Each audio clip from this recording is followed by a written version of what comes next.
কিন্তু কালামে পাক না। 1 নম্বর বৈশিষ্ট্য। 2 নম্বর বৈশিষ্ট্য হলো এই কালাম পৃথিবীতে যত পুস্তক আছে সমস্ত পুস্তক মুখস্থ করতে গিয়ে সমস্যা হয়, লম্বা টাইম লাগে, মুখস্থ হতেও পারে নাও করতে পারে। কিন্তু আল্লাহ পাকের কালাম এত সহজভাবে মুখস্থ করা যায়, যার কারণে সাধারণ মানুষের ছেলেপেলেরাও অনেক গ্রামে গঞ্জে হাফেজ হয়ে গেছে। জোরে কোন কথাটা ঠিক না বেঠিক? কালামে পাকের 2 নম্বর বৈশিষ্ট্য। 3 নম্বর বৈশিষ্ট্য হলো পৃথিবীর সব পুস্তক উযু ছাড়া স্পষ্ট করা যায়, উযুর প্রয়োজন হয় না, সব স্পষ্ট করা যায়। কিন্তু কালামে পাককে উযু ছাড়া কোনোদিন স্পষ্ট করা যায় না। এই কথাটাও আল্লাহ কালামে পাকে বলছে, লা ইয়ামাসসুহু ইল্লাল মুতাহহারুন। 3 নম্বর বৈশিষ্ট্য। 4 নম্বর বৈশিষ্ট্য হলো কালামে পাক পৃথিবীর যত পুস্তক আপনি পড়া শুরু করবেন সর্বপ্রথম আপনাকে আউযুবিল্লাহ পড়তে হবে। অন্য অন্য পুস্তক পড়ার সময় আউযুবিল্লাহ পড়ার প্রয়োজন নাই, কিন্তু কালামে পাক পড়ার সময় অবশ্যই সে কথাটা আল্লাহ পাক বলে দিয়েছে, ওই ফাইদা ক্রাআতাল কুরআনা ফাস্তাইজ বিল্লাহি মিনাশ শাইতানির রাজিম। 5 নম্বর বৈশিষ্ট্য হলো পৃথিবীর সব পুস্তককে অবিশ্বাস করলে কাফের হয় না, অবিশ্বাস করলে ঈমান নষ্ট হয় না। আল্লাহর কোরআনকে যদি কেউ অবিশ্বাস করে, এটাকে যদি অস্বীকার করে, তার ঈমান ধোয়া হবে। সে যতবারই নেককার নেওয়ালা হোক না কেন, তার ঈমান থাকবে না। 6 নম্বর বৈশিষ্ট্য হলো কোরআন যখন তেলাওয়াত হবে অত্যন্ত মনোযোগের সাথে কোরআন শরীফ শুনতে হবে। কোরআন শরীফ শুনে দরকার, অন্য পুস্তক অত মনোযোগের কোনো প্রয়োজন হয় না। জোরে কান কথাটা ঠিক না বেঠিক? এই 6টা বৈশিষ্ট্য পৃথিবীর সব পুস্তকের থেকে আলাদা। আর এই 6টা কোরআনের মধ্যে বৈশিষ্ট্য। আর নবী দুনিয়াতে আসলেন, দুনিয়াতে আসার আগে আল্লাহ পাক তার 6টা জিনিস দান করেছেন। এটা কি সাধারণ নবী? আর জোরে কান, এটা কি সাধারণ নবী? এই নবীকে মানতে কারো আপত্তি আছে? এই কোরআনকে মানতে কারো আপত্তি আছে? মুসলমানের জন্য বুঝার দরকার, বুঝতে হবে এটা রাসূলের বাড়ি, সাধারণ বাড়ি। আমার ভাইরা, আজ থেকে প্রায় 1500 বছর আগে আমার আল্লাহ ডাইরেক্ট একটা টেলিগ্রাফ নবীর উপরে প্রেরণ করলেন। এটা সাধারণ প্রেরণ নয়, এটা সাধারণ জিনিস নয়। যে সূরা ফাতিহা জন্মের পর থেকে নিয়ে মসজিদি ময়দানে সব জায়গায় আমি তেলাওয়াত করেছি, আল্লাহ পাকের কাছ থেকে যখন সূরা ফাতিহা নবীর উপরে অবতীর্ণ করেন, নবীজির উপরে যখন অবতীর্ণ করেন, সূরা ফাতিহা নাযিল করার সময় ৮০,০০০ ফেরেশতা তাকবীর দিয়া নবীর উপরে অবতীর্ণ হয়েছে।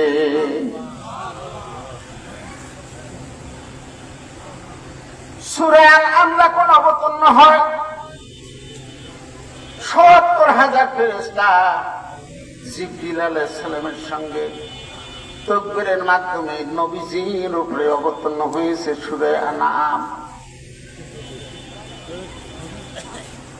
2 নম্বর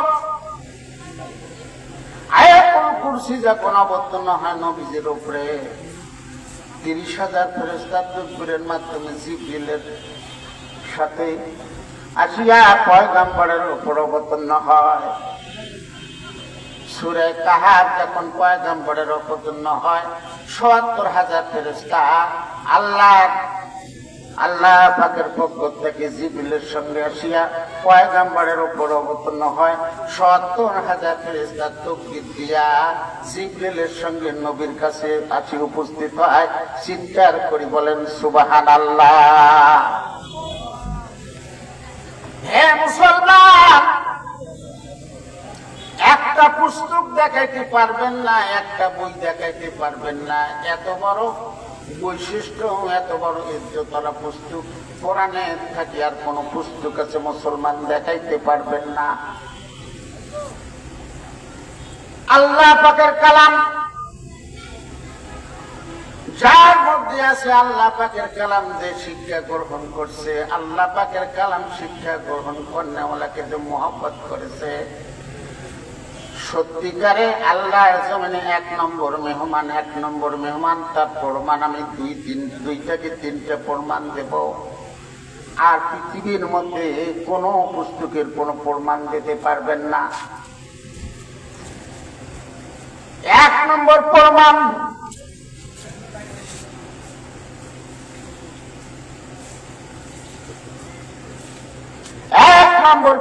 হল শাহ জাগাব রহমতুল্লাহ আলাইহি এত বড় একজন আল্লাহর ওলি ছিলেন, 30 পড়া কোরআনের হাফেজ ছিলেন। নবীজির রওজার পাশে যখন দাঁড়াইছেন, দাঁড়ার সঙ্গে সঙ্গে তার একটা অভ্যাস ছিল। সে অভ্যাসটা হলো পয়গম্বরের শানে কবিতা আবৃত্তি করা, হযরত আবু বকর ওমরের শানে কবিতা আবৃত্তি করা, এটা ছিল তার একটা অভ্যাস। কিন্তু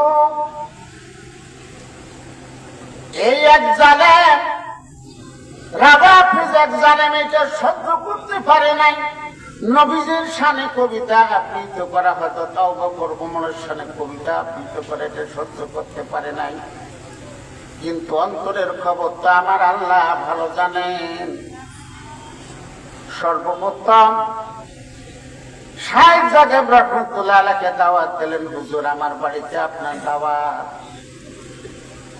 যেহেতু 1 নম্বর কথা হলো মদিনাবাসীর দাওয়াত, 2 নম্বর কথা হলো দাওয়াত নেওয়া সুন্নাত, এই জন্য আল্লাহর ওলির দাওয়াত গ্রহণ করলেন। দাওয়াত গ্রহণ করার পরে এই লম্পটের মনের কথা সে বুঝতে পারেন নাই, আল্লাহর ওলি বুঝতে পারেন নাই।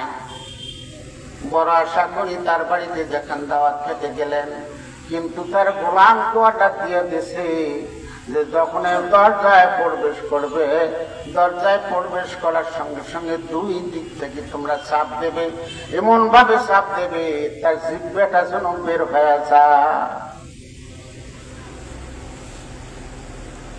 জাগাব রহমতুল্লাহ আলাইহি যখন এই দাওয়াতের দরজায় পৌঁছে গেলেন, দরজায় পৌঁছার সঙ্গে 2 দিক থেকে যখন চাপ দিল, জিহ্বাটা 1 হাত বের হয়ে গেল।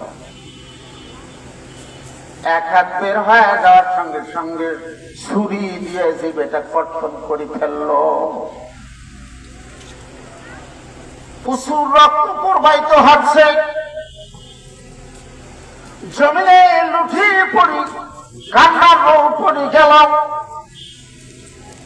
এইভাবে যখন কান্না শুরু করল, তখন এই লম্পট বলতেছে, তুমি ওমরের শানে, আবু বকরের শানে, পয়গম্বরের শানে তুমি যে কবিতা আবৃত্তি করলে, এখন তাদেরকে ডাক দিয়া তোমার কর্তন করা জিহ্বাটা তোমার মুখের মধ্যে দিয়া তোমার জিহ্বার সঙ্গে তোমরা লাগে দাও, দেখি তুমি কত বড় তোমার ক্ষমতা। এই কথা বলিয়া শাহ জাগাব রহমতুল্লাহ আলাইহির হাতে কর্তন কর্নেওয়ালা জিহ্বাটা হাতে তুলে গেল।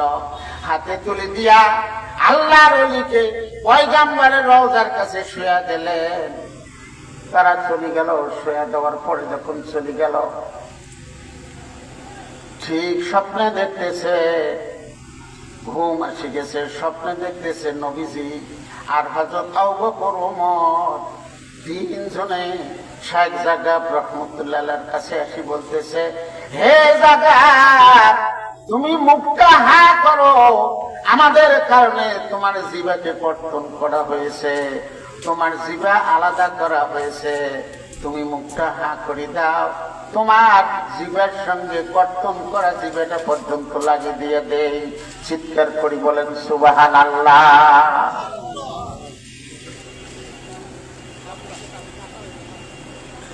হযরত আবু বকর ওমর আল্লাহর নবী বলেছে, তোমার ক্ষতি কেউ করতে পারবে না, যারা ক্ষতি করছে সে ধ্বংস হয়ে গেছে, এই জন্য পারবে না, যেহেতু তুমি 30 পারা কোরআনের হাফেজ। এটা যখন কর্তন করা জিভে যখন তার জিভের মধ্যে লাগে গেল, ঘুম থেকে উঠি দেখে কার পুরো জিভেটা মুখের মধ্যে।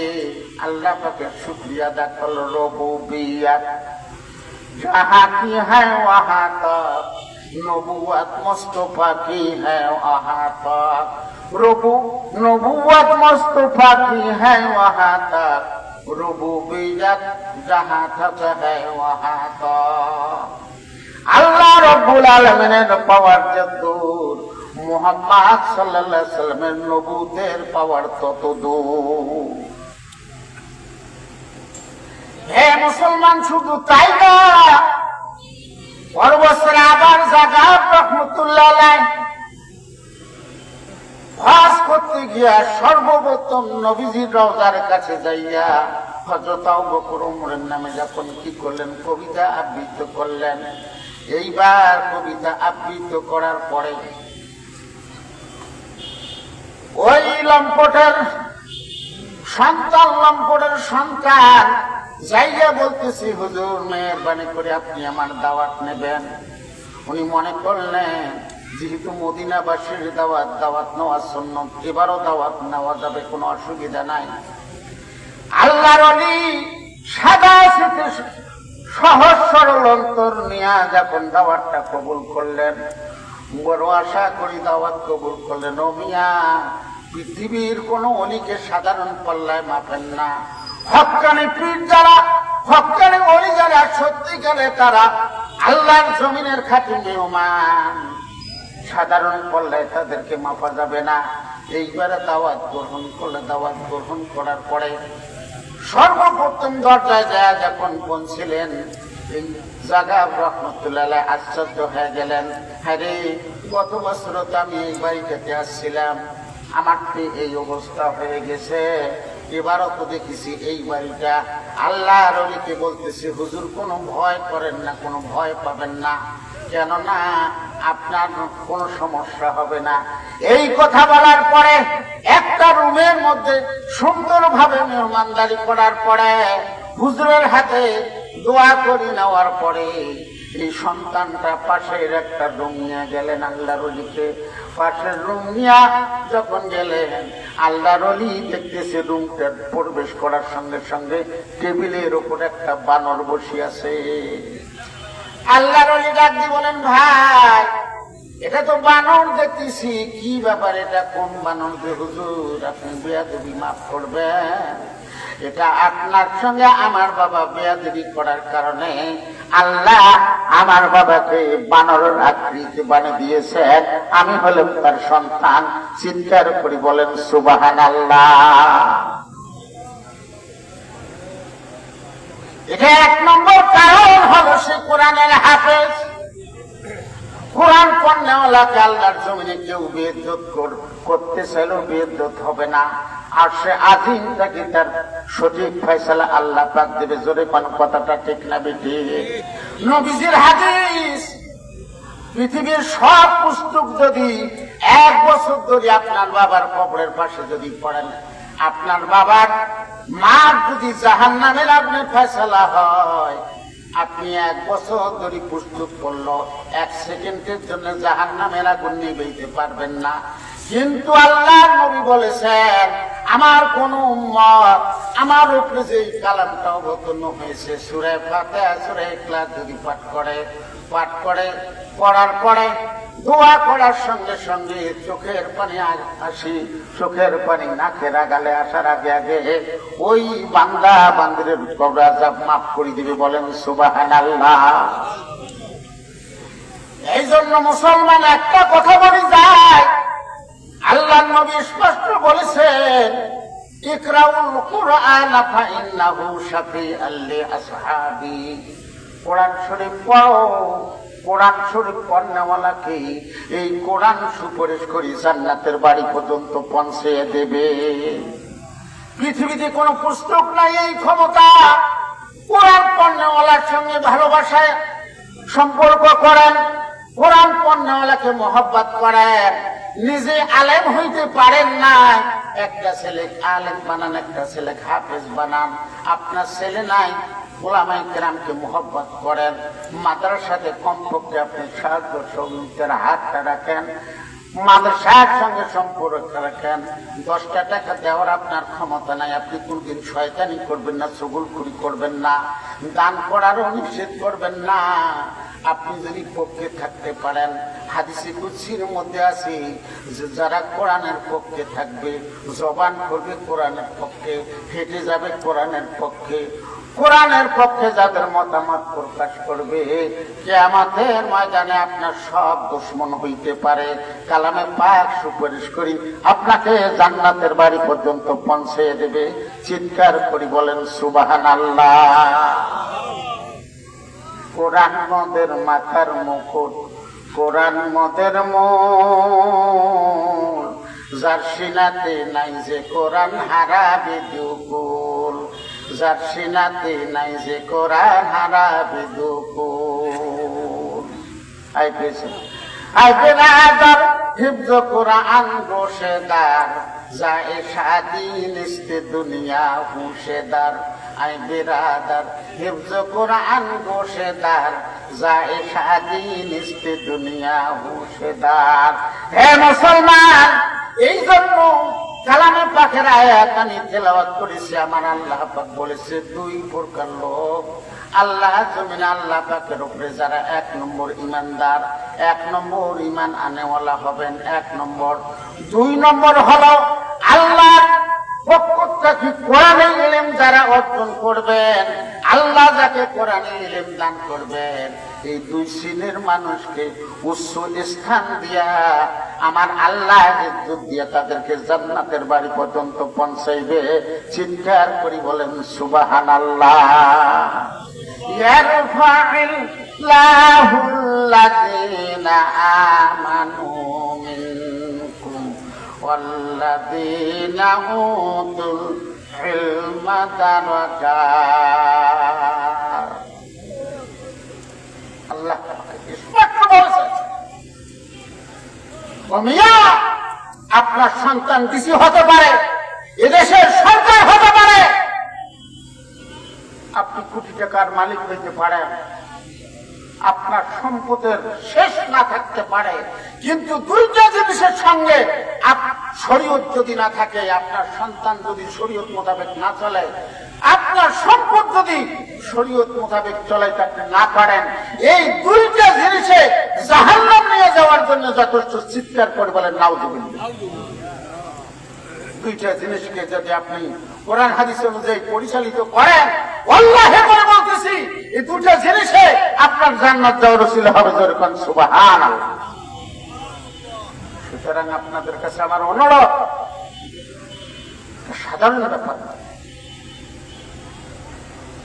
হে মুসলমান, শুধু তাই না, পৃথিবীর সব পুস্তক যদি আপনি বছর কা বছর তেলাওয়াত করেন, বছর কা বছর পড়েন, কিন্তু আমার আল্লাহর কালামে পাকে শুরুতে যে বিসমিল্লাহ শরীফ আছে, এই বিসমিল্লাহ শরীফের মধ্যে 19টা অক্ষর আছে। আমি 40-এর মোকাবেলে একটা কথা বলি যাই, আপনি বিসমিল্লাহ শরীফ সকাল বেলায় 19 বার পাঠ করেন, বিকেল বেলায় 19 বার পাঠ করেন, আপনি 5টা বার আল্লাহর ঘরে আসি নামাজ পড়েন, 24 ঘন্টা ইবাদত করার সব আপনার আমলনামায় লেখা হবে।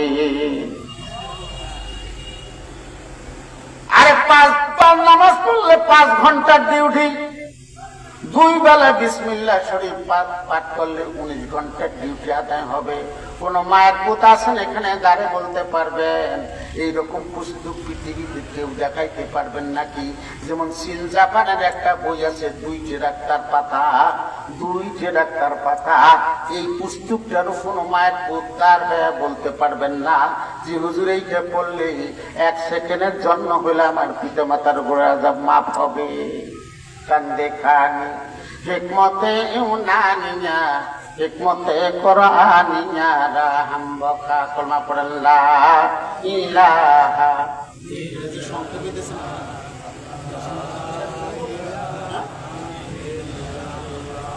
লা ইলাহা ইল্লাল্লাহু মুহাম্মাদুর রাসূলুল্লাহ।